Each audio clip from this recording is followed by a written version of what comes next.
versikulo 24, yung muambak ako sa versikulo 29, di nga ito sa 31, yung muambak ako nga ito sa 30. In other words, dili ang ibuok kasalmo, para ipila lamang ka mga versikulo ang basahon. Okay, unsa may ginalawan din sa atong salmo responsorio. What is our response? Okay, very Pentecostal. Lord, send out your Spirit and renew the face of the earth. So renewing the face of the earth is always at the heart of the Pentecost event. Okay? Ang pagbago sa lagway o ulagway o larawan o palagway sa yuta. Okay, now Psalm 104 is a very beautiful psalm. Okay? It is not identified in silence what. Okay, but this is one of the songs in praise of God the Creator. Now, pag-hisgot gamit ang God the Creator, dili na siya limitado sa usalang kalugar. Kaya kung sa pag-isulti sa Genesis 1, God created the whole universe. God had kauhan. Okay? So, the psalm begins with verse 1. Actually, bless the Lord my soul. Lord my God, you are great indeed. You are clothed with majesty and splendor. Okay? And then, we jump to verse 24. How varied are your works, Lord. In wisdom you have made them all. The earth is full of your creatures. Okay? So, makita natin dito ang universal dimension. Ang malangkumod na larawan. Nagsugod kini sa creation. Okay? Varied are your words. And then in wisdom. In wisdom, only ang word. Only ang pulong na iyang isulti aron mabugna ang kalibutan. Genesis chapter 1 verse 3. And God said, let there be light. So, every event of the creation begins with, and God said. Okay? And when God says, there is the Word. And who is this Word? Jesus.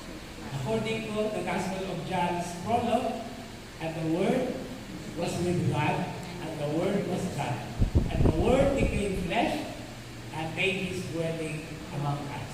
Okay? So it's talking about the Lord Jesus, inasmuch as the New Testament is concerned as a fulfillment of the promise.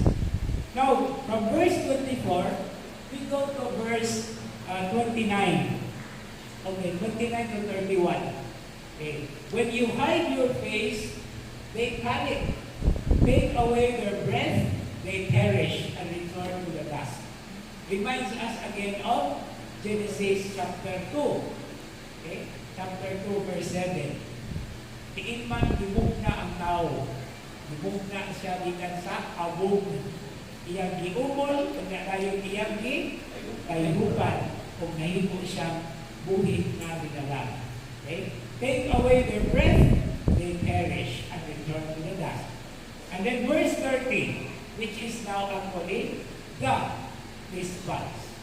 Send forth your spirit, they are created, and you renew the face of the earth. Okay? And then verse 31, may the glory of the Lord endure forever. May the Lord be glad in His works.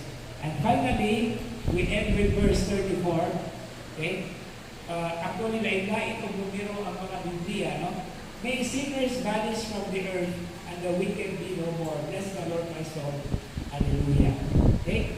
So, ang tuyo og tungong sa Salmo Responsorio, mao ang pagbalik lantaw sa pagbugna sa Diyos sa kalibutan, the whole of the universe, specifically the creation of man.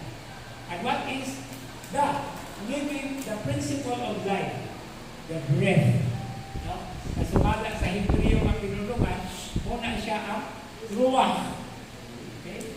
So muna itong isulti kanina. Bishin ha'ab, bihaben, biruwah HaKodesh. Ruwah HaKodesh is the Holy Spirit. Muna ang gitayho, kahangin, which is in Greek also pneuma, o pneuma, mauna siya ang principle of life. Okay? And that is God's gift to man. O di pa tungkol anak, dili mahimong buhing linalang ang tao. Okay? A living being. Okay. So, muna karon sa magsugod na. First reading, the Holy Spirit descended like fire, tongues of fire. Pero importante man ang fire. Actually, duha ka po dimension ang fire. Creative o destructive. Kaya ang kalayo mo, outdoor ba na? Pero ang kalayo, okay gamiton, aron makamuto, makalungkad, makapainit sa mabugnaw na dalaghan o kasing-kasing. Now, gining responsorial sa balik gihapon sa pagbugna sa kalibutan. Diin ang gitayhong na hangin na ruwah adunay, no? Mao ang principle of life. And that is also part of the celebration of Pentecost Sunday. Ang pagpasalamat sa Diyos tungkol sa iyang gasa sa kinabuhi kagihatag kanato. Pinaagi sa ato ang ginhawa. Okay. Now, there are two alternatives of the second reading.